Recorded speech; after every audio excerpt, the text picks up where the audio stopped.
दोस्तों बीपीएससी 70वीं नई भर्ती 2024 फॉर्म भरने के लिए कौन कौन सी डॉक्यूमेंट चाहिए, सभी डॉक्यूमेंट का लिस्ट चलिए आप सभी देखिए।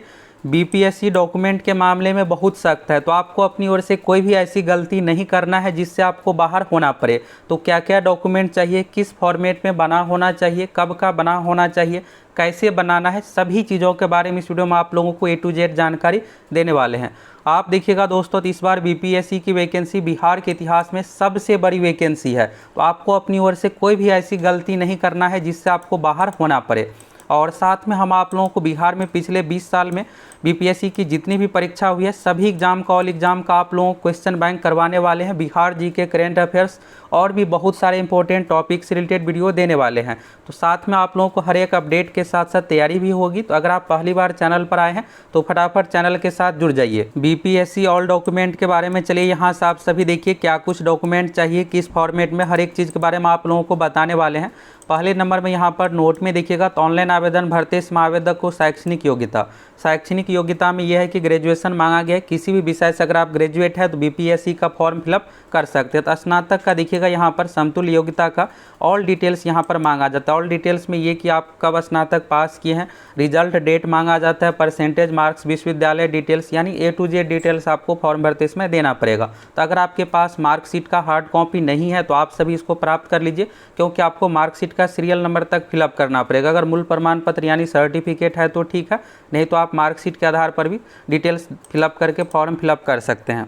ये आपको क्लियर हो गया शैक्षणिक योग्यता को लेकर। आरक्षण, अब देखिए सबसे बड़ा जो इशू है आरक्षण को लेकर, अगर आप इसमें गलत डिटेल्स देते हैं तो फिर क्या होगा कि आपको सीधे बाहर कर दिया जाएगा। तो इसलिए आपको सभी डॉक्यूमेंट आपके पास होना चाहिए। जब आप फॉर्म फिलअप कीजिएगा तो फिर डॉक्यूमेंट डिटेल्स सभी का मांगा जाता है, तो इसलिए आप सभी फटाफट आपको अप्लाई भी कर लेना है। तो आगे चलिए हर एक फॉर्मेट को लेकर क्लियर हो जाएगा। पहले आप यहाँ से बीपीएससी का गाइडलाइंस देखिए, डॉक्यूमेंट को लेकर क्या कुछ है। देखिए आरक्षण का लाभ सिर्फ बिहार के निवासियों को दिया जाता है, तो अगर आप बिहार से तभी आप आरक्षण का लाभ ले सकते हैं।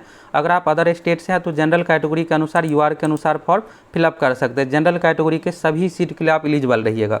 यहाँ पर देखिएगा अनुसूचित जाति के लिए यहाँ पर प्रमाण पत्र होना चाहिए, यहाँ पर जाति प्रमाण पत्र और अस्थायी निवास प्रमाण। पिछड़ा वर्ग और अत्यंत पिछड़ा वर्ग यानी अगर आप बीसी साथ हैं तो एनसीएल प्रमाण पत्र आपको देना है। तो यहाँ पर एनसीएल कैसे बनेगा, तो एनसीएल के लिए सबसे पहले होता है आपको ब्लॉक से जाति प्रमाण पत्र, निवास यानी आवासीय प्रमाण पत्र और आय, 3 सर्टिफिकेट आपका बनेगा सबसे पहले। इसके बाद आप एनसीएल के लिए अप्लाई कीजिएगा। और आपको ध्यान ये देना है कि ये जो भी डॉक्यूमेंट है बिहार सरकार के फॉर्मेट में आपको बनाना है।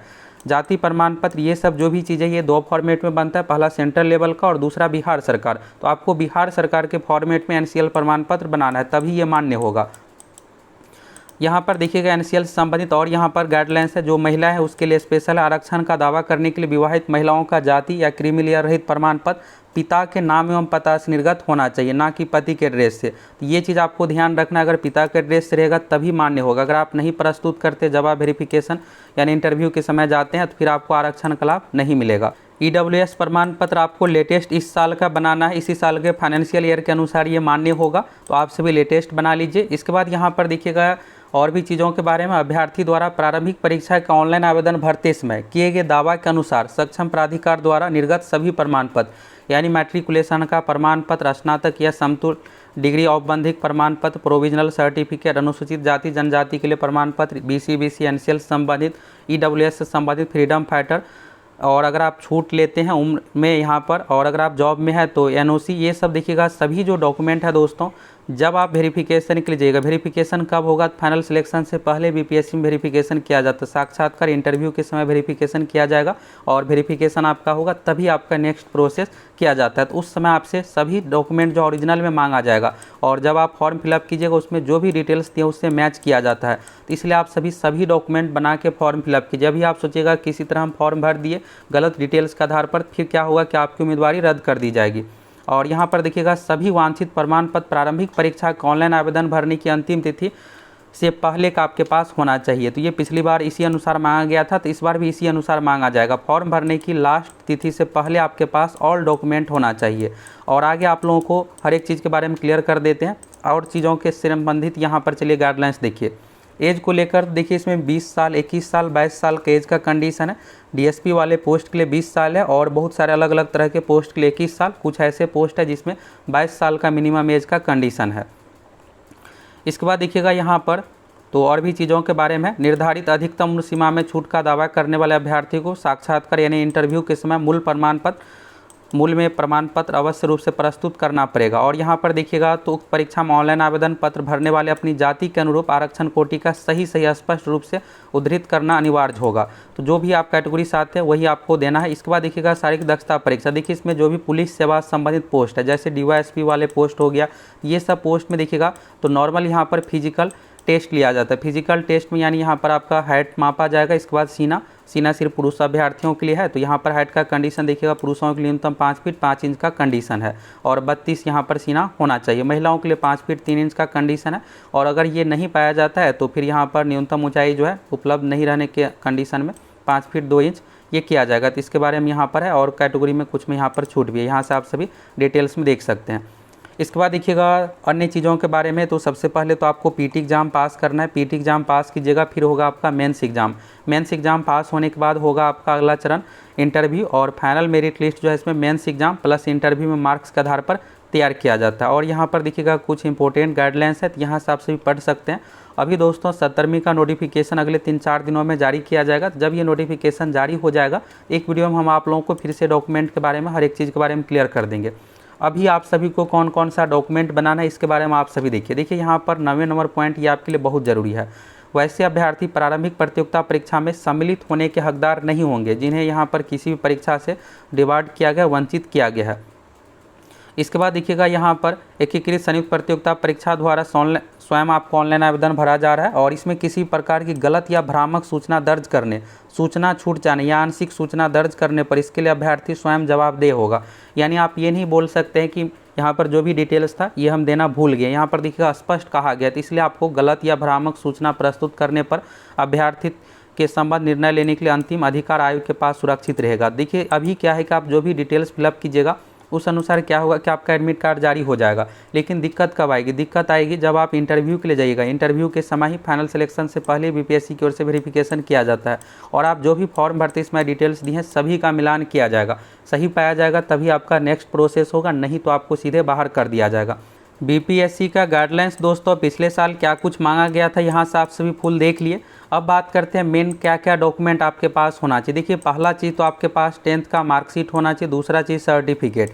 ये दोनों का डिटेल्स आपसे फॉर्म भरते इसमें लिया जाएगा। मार्कशीट का सीरियल नंबर, सर्टिफिकेट का सीरियल नंबर भी लिया जाता है। अगर आपके पास नहीं है तो आप सभी जा करके प्राप्त कर लीजिए। दूसरा चीज़ देखिएगा 12वीं, तो 12वीं का डिटेल्स लिया जाएगा, वही मार्कशीट और सर्टिफिकेट का डिटेल्स। तो सर्टिफिकेट इसमें सबसे इंपॉर्टेंट है। मार्कशीट का यहाँ पर मार्क्स मांगा जाता है, कॉलेज ये सब नाम, और इसके बाद सर्टिफिकेट का सीरियल नंबर मांगा जाता है। अब आप सोच रहे होंगे मेरे पास सर्टिफिकेट नहीं है, प्रोविजनल है, तो क्या काम चल जाएगा? तो अभी बिल्कुल आपका काम चल जाएगा, लेकिन सिलेक्शन जब इंटरव्यू होगा उस समय आपसे सभी डॉक्यूमेंट का डिटेल्स मांगा जाएगा। तो 10th 12वीं का ये सब आप डॉक्यूमेंट प्राप्त कर लीजिए। इसके बाद है ग्रेजुएशन मतलब BA BSc BCom BTech level की जो भी आपका डिग्री है, तो BA का कम से कम आपके पास फॉर्म भरने के लिए मार्कशीट होना ही चाहिए। रूल की बात करें तो रूल ये है कि आपका ग्रेजुएशन कंप्लीट होना चाहिए फॉर्म भरने की अंतिम तिथि के अनुसार, तभी आप इस फॉर्म को भरने के लिए योग्य है। तो यानी अगर आप मार्कशीट हार्ड कॉपी आपके पास नहीं है तो आपको प्राप्त कर लेना है, क्योंकि सीरियल नंबर आपको फॉर्म भरते इसमें देना पड़ेगा। ग्रेजुएशन हो गया। अब देखिए यहाँ पर है आवासीय प्रमाण पत्र। अगर आप रिजर्व कैटेगरी से आते हैं, जनरल कैटेगरी में देखिएगा तो कुछ खास देने की ज़रूरत नहीं है, आप जनरल के अनुसार फॉर्म फिलअप करते हैं तो आपसे ये सब डिटेल्स नहीं मांगा जाएगा। लेकिन अगर आप रिजर्व कैटेगरी यानी BC EBC SC ST EWS से आते हैं उस कंडीशन में आपसे अलग अलग तरह का यहाँ पर डिटेल्स मांगा जाएगा। तो देखिए यहाँ पर अगर आप EWS से आते हैं तभी आपको लेटेस्ट के अनुसार अपना EWS प्रमाण पत्र बना लेना है और ये फॉर्म भरने की अंतिम तिथि के पहले के अनुसार होना चाहिए, तभी आप सभी अप्लाई कर दीजिए। और देखिए बिहार में OBC, तो OBC का 2 पार्ट है, BC कैटेगरी है और EBC कैटेगरी। तो आप जिस भी कैटेगरी से आते हैं अपने कास्ट के अनुसार कन्फर्म होकर के आपको बनाना है। और देखिए अगर आप BC में गलती कीजिएगा तो फिर क्या होगा कि आपका जनरल कैटेगरी के अनुसार PT का मार्क्स, मेंस का मार्क्स चेक किया जाएगा, फिर होगा क्या कि कुछ भी मार्क्स कम होगा तो फिर आप बाहर हो जाइएगा। बेहतर है कि आपको क्या करना, अभी आपको अपना NCL प्रमाण पत्र बना लेना है। BC BC के लिए क्या है कि NCL प्रमाण पत्र आपका मांगा जाएगा। NCL प्रमाण पत्र कैसे बनेगा?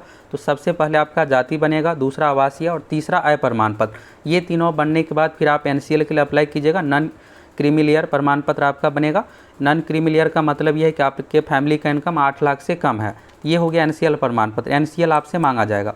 इसके बाद अगर आप SC/ST से आते हैं तो SC/ST में NCL का कोई कंडीशन नहीं है, बस इसमें कास्ट सर्टिफिकेट और आवासीय प्रमाण पत्र आपसे मांगा जाएगा। ये सभी डॉक्यूमेंट को लेकर आप सभी अप्लाई कर दीजिए, लेटेस्ट के अनुसार आप सभी बनाइए। और ये होगा कि अभी से हम 4 महीने 5 महीने पहले बनाए थे तो क्या एलिजिबल है, तो बिल्कुल आप एलिजिबल है, यानी अभी लेटेस्ट के अनुसार इस साल के अनुसार है तो आप बिल्कुल उसी अनुसार फॉर्म भर सकते हैं। अगर आपके पास 2 साल 3 साल पुराना है तो बिल्कुल आप लेटेस्ट के अनुसार अप्लाई कर दीजिए। देखिए डॉक्यूमेंट को लेकर आप बिल्कुल भी हल्के में नहीं लीजिए, BPSC डॉक्यूमेंट को लेकर बहुत सख्त है। अगर आप गलती कीजिएगा, इतने अधिक पदों पर वैकेंसी है, फिर क्या होगा कि आपको बाहर होना पड़ेगा। और देखिए हम आप लोगों को हर एक चीज़ के बारे में समय रहते अपडेट दे देते हैं और साथ में फुल तैयारी भी करवाते हैं। जितने भी बिहार में BPSC की परीक्षा हुई है सभी का क्वेश्चन बैंक आप लोगों को करवाने वाले हैं। बिहार GK, करेंट अफेयर्स और भी बहुत सारे इंपॉर्टेंट टॉपिक से रिलेटेड आप लोगों को वीडियो मिलने वाला है। तो आप सभी चैनल के साथ जुड़ जाइए।